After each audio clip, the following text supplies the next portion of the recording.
Day 6, Diddy Trial. I'm going to make this super fast because we have a short lunch break. But Diddy came in this morning, really seemed to be in good spirits, hugged his lawyer, Alexandra Shapiro, and Mark Agnifilo. And they had some discussions about witnesses getting certain testimonies struck. And at one point, Mark Agnifilo said something along the lines of that, this case is becoming based on gossip. He brought up the fact that there is a chef, Diddy's chef, is expected to testify, who was allegedly assaulted. And Agnifilo says, well, where is this in the indictment? This has nothing to do with racketeering, etc. And the government came back and said, look, the chef is a victim of forced labor. And there was a lot of discussion around this, but I want to give you one little piece of that before we go to Dawn Richard finishing her direct examination. Now, I'm going to make this kind of general, but Dawn Richard, she testified about the Cassie skillet incident with Diddy. And she said that after she witnessed this, that both Diddy and Harve Pierre, they kind of threatened her at two different times.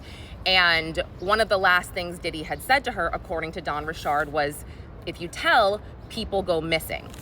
And during the cross-examination, which was done by Diddy's female attorney, Nicole Westmoreland, and I thought she was effective, but she was a little nervous seeming at first. That's just my opinion. She forgot to say objection, but I mean, again, that's just why I kind of thought she was nervous. But she pointed out that about 7 of Dawn Richard's prior conversations with the government, she left that part out, the whole people go missing part. And Dawn Richard would get this transcript, she would look at it and be like, I mean, I don't know, like there was a note taker there, but I don't know why that I didn't say it. She admitted that her memory has changed throughout the years. And then the government, got her to elicit during their redirect that, well, your memory has changed because you've tried to suppress these bad memories for so long. And then we kind of helped you elicit these memories by talking about your trauma and doing all these interviews. So yeah, defense went on to say, well, okay, so let's say you met with them 8 times. You really only remembered this alleged death threat the 8th time. They showed her a transcript, I believe, from April or May of 2025, where she did say, people go missing.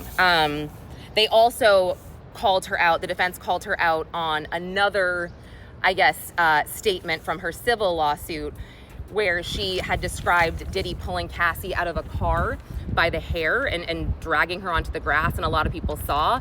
And Dawn Richard said, oh no, that was something that my lawyers, they messed up on. It was a miscommunication, excuse me.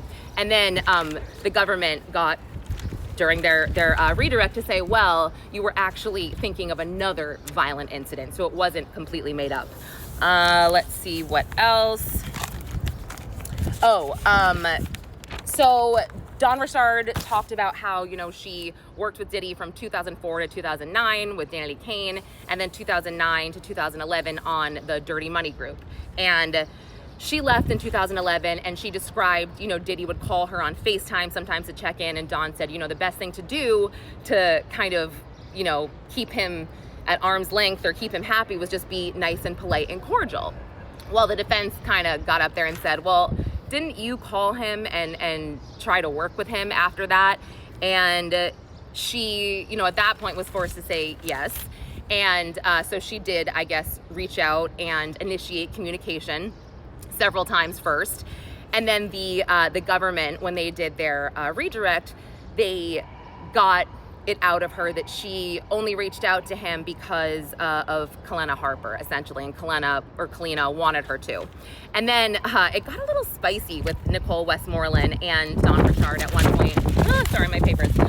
Because she said something like, you were very successful when you were with Sean Combs, Danny Kane, Dirty Money, and talking about how she sold all these albums. And she alluded to the fact, and she actually said the words, no offense, but you haven't sold nearly as many albums since then. And I'm paraphrasing. And then at one point, Westmoreland kind of said, you were successful. And Dawn Richard is like, I am successful. So it was kind of like this little moment, I guess. I was like, oof.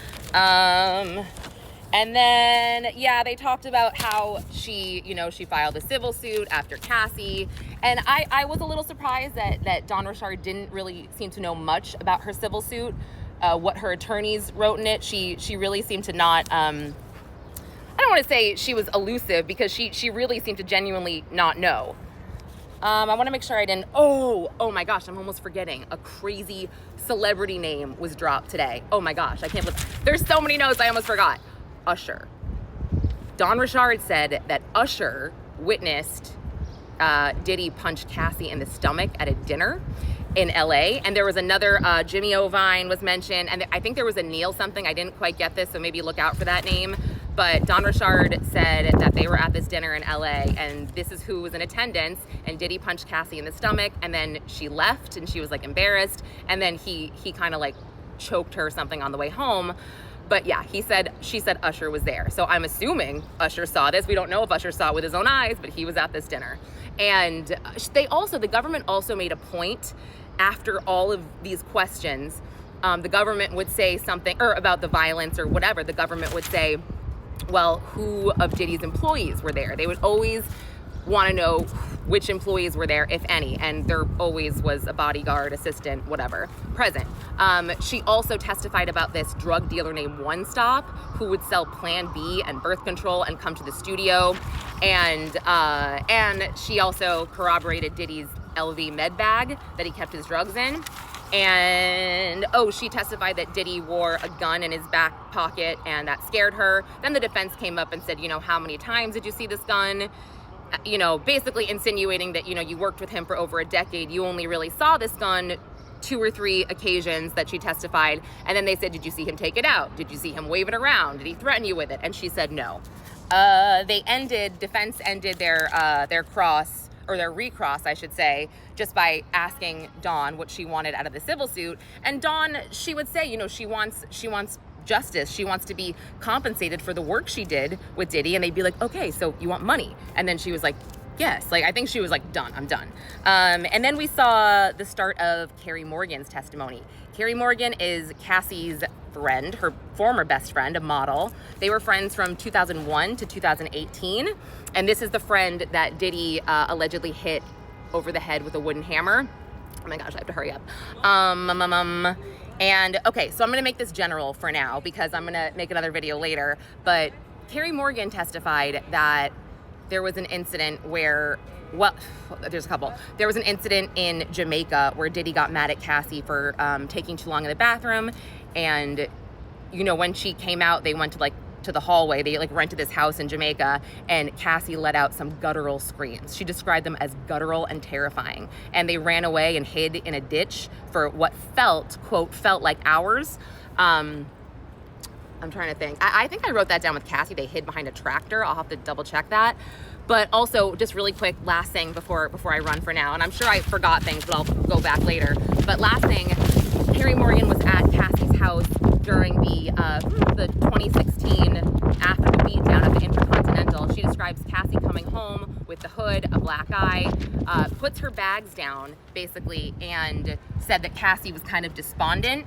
And then she described Diddy as showing up 30 minutes later, banging on the door with a hammer. Now, somehow throughout all this, Kerry Morgan doesn't know how, but the police were called. The police show up, they ask for Kerry Morgan's ID, she gives it to them. They ask for Cassie's, Cassie doesn't give it to them, and they end up leaving a card. The detective leaves a card and they leave. And Kerry, we were shown a Celebrate communication between Kerry Morgan and Christina Coram, Diddy's chief of staff, talking about this. And I have to go back through it and look, because she sent him a picture of the card, and she was kind of saying, look, I'm not used to all this. This is really intense. But yeah, and you can tell, by the way, Kerry Morgan, she's very cooperative, but it's just clear. She's like, I have moved on with my life. I do not want to be here. Okay, more later, gotta run.